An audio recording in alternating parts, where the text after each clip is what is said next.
In this video, we are going to learn to use the combined gas formula. It is found on the back of your reference table. So if you go to your reference table and you go to the combined gas law, the formula is right here. P1V1 over T1 equals P2V2 over T2. The ones are the starting conditions, the twos are the ending conditions. Here's what PV and T mean. You may want to write in K or Kelvin only or both on your reference table, so that way you know that the temperature has to be in Kelvin. The pressure and volume units do not matter as long as P1 and P2 are the same unit, and as long as V1 and V2 are the same unit, the units themselves don't make a difference. So let's start with question one. So the way I have this highlighted, obviously yours doesn't have the highlighting, is the yellow highlighter is the starting conditions, the pink highlighter is the ending conditions, and the green is the green is usually the constant. That's how I did it with these. Okay, and so let's give it a try. So when I do these formulas, I'm gonna write them out like this. So I wanna see you do this every time. Now, in the beginning, you can write PV over T, or you can even put P1, V1, T1, and then the twos, that's great. But towards the end, once you get better at it, the only thing I really wanna see is the bubbles. So I wanna see these parentheses. That way you can know where to put your numbers. One of the biggest issues students run into with these is going to be putting like P1 in the P2 spot. That's a common mistake. Or forgetting about a number and they'll have three numbers over here and they'll only have one or two over here. So there's plenty of mistakes. By setting it up this way, if you have a blank and you don't know what to do with it, you probably made a mistake. And so it's a really good visual indicator of whether or not you have it set up right. It's not going to make it you're not going to get it right every time, obviously, but it's going to help reduce the amount of mistakes that are easily avoidable. So let's start. A balloon contains 30 liters of helium gas at 103 kPa. So to start this off, they gave me a volume and a pressure. The reason I know is because of the units, liters and kPa. So 30, you could put 30.0, that's fine. I like to include the units. And 103. The reason I'm including the units is because I want to try to avoid a different unit. A common question is they'll give you 30 liters on one side, but then they might say something like, 300 milliliters on the other side, and then you're going to have to use King Henry to convert those to make them match. So let's see, what else? What is the volume of the helium balloon when it rises to an altitude where the pressure is only 25 kPa? So my new pressure is 25 kPa, and they want to know what the volume is, X. Now the nice thing about this, including the units, is I know that the 25 is kPa, so it works because this is kPa, and since my 30 was liters, my X is also going to be liters. So the units have to match. That also answers a lot of questions for people.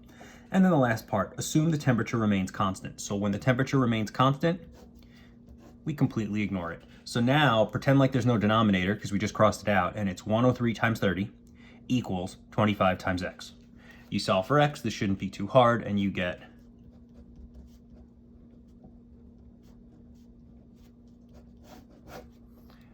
problem solved.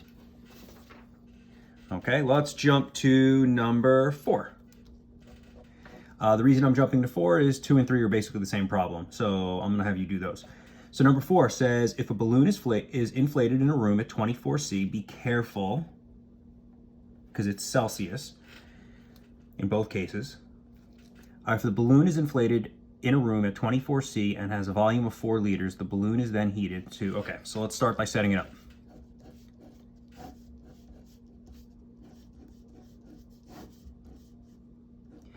I know my volume is 4 liters, so I can plug that in there. Now my temperature is 24 C. So I'm going to need to plug in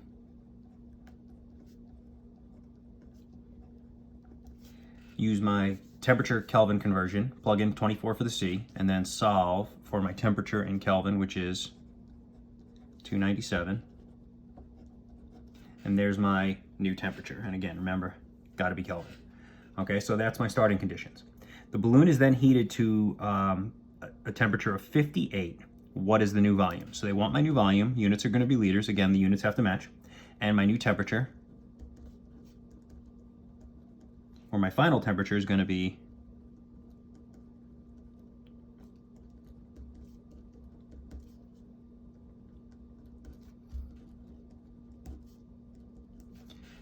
there. And then the last part, the pressure remains constant. So I cross off the p's. So now my formula is simply 4 over 227 equals x over 331. Cross multiply, solve for x. And we are going to get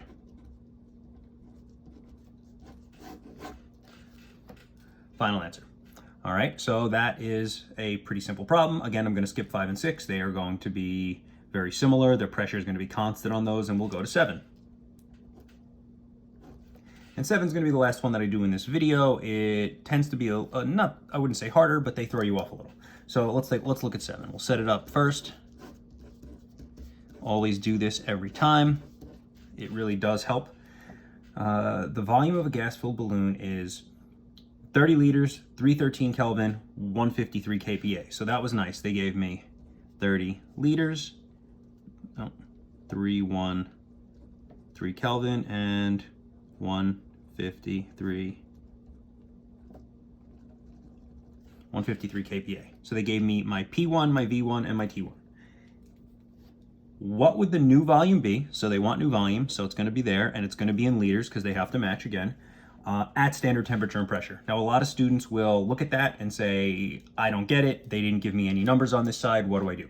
Well, you go to your reference table and you look up standard temperature and pressure, and it ends up being, now I have a choice here. I can use, hopefully you can see it this low.